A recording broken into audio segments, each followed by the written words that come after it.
Oil into the U.S. continues to be a political hot potato. Chief National Correspondent Jim Angle has the latest on the Keystone XL project. House Democrats are trying to delay or kill the Keystone pipeline with a series of poison pill amendments, while Republicans are trying to make sure the pipeline issue gets to President Obama's desk. We're here today because it's time. President Obama and his administration have made a decision not to decide. With rising gasoline prices along with jobs as potential campaign issues, Representative Lee Terry is sponsoring a measure that would take the decision away from the president altogether and instruct a federal agency that oversees pipelines to grant the okay, which the president has threatened to veto.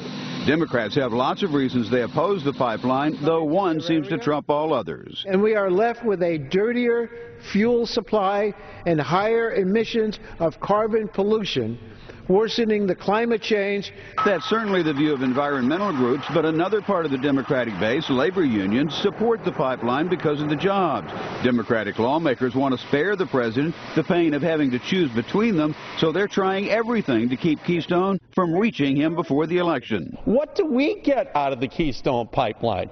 Nothing. Congressman Markey would require that no products refined from Keystone oil could be sold anywhere outside the U.S. There is no guarantee that even a drop of the tar sands oil and fuels will stay here in this country. Well, there's stuff that's left over after the process that we can't even use in the United States that's commonly exported. Terry notes the U.S. has long exported leftover diesel products to Europe, which he says creates more American jobs.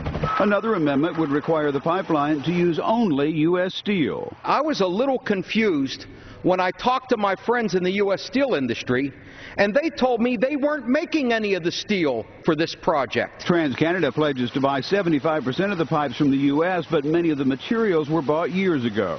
It's already acquired all of the steel and iron that's going to use in this pipeline.